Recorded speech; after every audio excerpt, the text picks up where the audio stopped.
Hello everything, Defensive Carry. I just wanted to make another video. I haven't been keeping up on them. Weather's been pretty bad here, like it has everywhere else.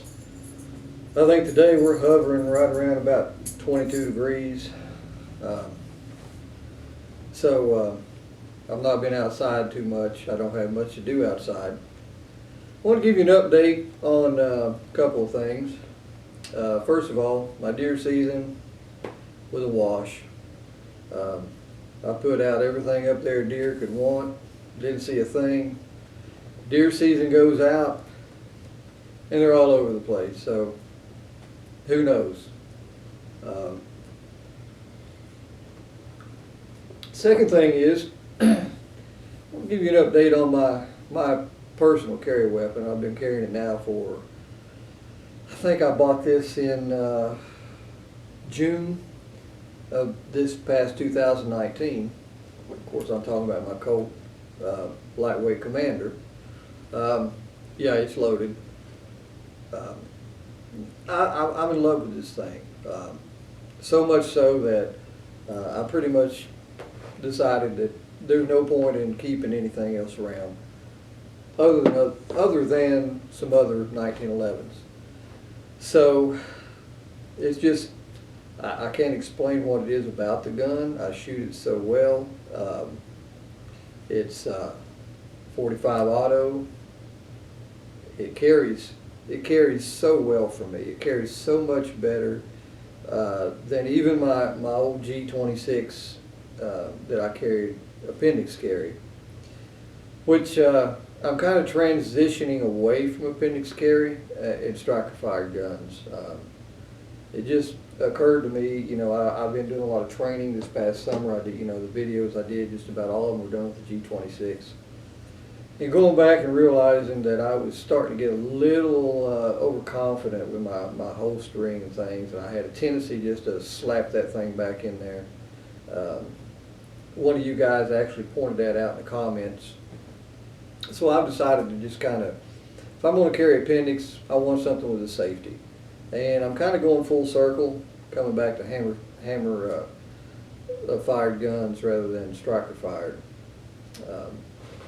I just like having that safety. If I would carry if I decide to go back to appendix carry, just knowing that I can have my thumb on that hammer, you know, as I reholster. It just gives me a lot of peace of mind. Now, I know it's a training issue. I know a lot of people say, well, it's a training issue. There's a proper way of doing it. Yeah, I understand all that. There's a proper way of doing everything. But as humans, being humans, and me being as comfortable as I am around firearms anyway, I just think that for myself, there's a higher chance that I'm going to get lackadaisical and just, you know, forget to be careful with the reholstering. So anyway, that's out of the way. Another thing is the wife, you know, she's decided she wanted to step up in caliber. So we went over a list of things that were important to her. And, you know, I got to watching her shoot, and she, you know, she got her concealed carry permit with a G26.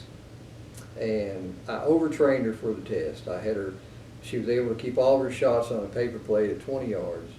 And because I told her the test was going to be at 20-something yards, and her groups had to be like really small. So I had it in her head that she really, really, really had to try harder. Of course, when she took the test, you know, it's what, 21 shots on a man-sized silhouette at 3 yards or 5 yards or something like that. So anyway, I kind of overtrained her for that, just to make sure that she would pass the test. But anyway, she's a really good shot, and her fundamentals are really good. But I've been watching her shoot. She started out, she got a new purse, so she wanted to step up in caliber because it was a concealed carry purse. So she borrowed my all-steel Combat Commander, and she shot that like a, you know, like a pro. You know, well, not like a pro, but you know what I'm saying. And one-handed, I mean, she was doing one-handed shooting. She was, you know, moving and shooting, one-handed, manipulating everything. She was good to go. Problem was, it was too heavy for her to carry all day. and it did not leave her for her dress style with the option of on-body carry, which I've been pushing her in that direction. So she went to the G20, my Block 19. Well, after I got to really watching her, I realized she can't manipulate the trigger on the G19 properly. It's too fat for her hand. Her fingers are short. And, you know, almost like, duh, you know, the 1911 platform fits perfectly. So we began a quest of guns that she knew that she could handle well, which pretty much eliminated everything else but the 1911 platform because of the very short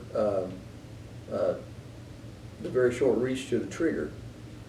You know, it's just a natural, just because of the way they're set up, the way they're designed, it's just a very short reach to the trigger.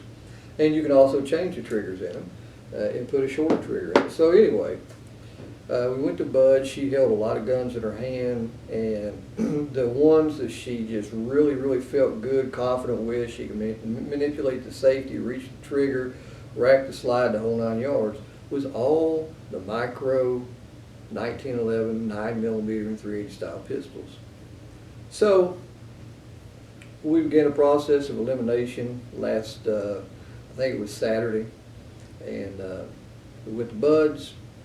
We got a couple hours of range time, and we rented the heck out of just about everything that you could think of, including the ones that felt good in her hand. So she ultimately decided on the SIG 938. 9mm, 6 to 7 shots. She shot that like a trooper.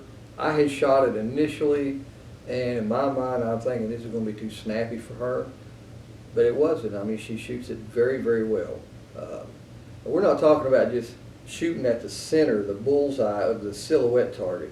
She was able to pick out the numbers, the scoring numbers on the target, and shoot a 7 or a 9 or an 8, whatever the number was, and she was able to actually hit the number, the scoring ring number, you know, at 5-6 yards. So, I mean, that right there just told me volumes. So anyway, guys, so we went to let her pick out what she wanted, and of course, being the woman that she is, she wanted the 938 in the Legion, which it comes with 3 magazines. It's got that nice finish on it and everything. So it's even got a little mag well built into it. So we put that on layaway. So we're waiting to get that out. I can't wait to get that out for her. Well, a little bit for me too, because I want to shoot it. But and do videos on how she's doing with that. So what we're kind of hoping is that she has gone to chosen a gun that will be long term, no more going back and forth between this and that. And, you know, guys, what she was carried, that Kel-Tec 32. I mean, she shoots that really good. But I mean, let's face it, just about anything is a step up from a 32 auto. The Kel-Tec's been very good. She said she was thinking about selling it. I told her, I said, you know, just keep it, because it's good to have something to fall back on in case your purchase has to go back to the shop, you know, for repair. So you've got something else to fall back on that you know you shoot well. And you know, a 32 that you shoot well is better than nothing. So yeah, pretty happy with our choice. And you know, actually, I'm thinking about getting one of them little SIG 938s myself, but I'm kind of looking at the Kimber Pro. The Springfield's supposed to come out with their 911 model and 9mm. They say that the magazines between the Springfield 911 9mm and the 938 will be interchangeable, which is good because the Springfield mags go for about half the cost. But I still haven't seen the Springfield 911 in 9mm. So anyway, guys, I just wanted to update you. I haven't done a video in a couple of months, month and a half or so. Just let you know what's going on. The weather's been crappy. I go out and shoot about every week. You know, I fire my carry gun and everything, and a couple of magazines through it just to make sure that everything's functioning and everything. But I've just not been able to do a video.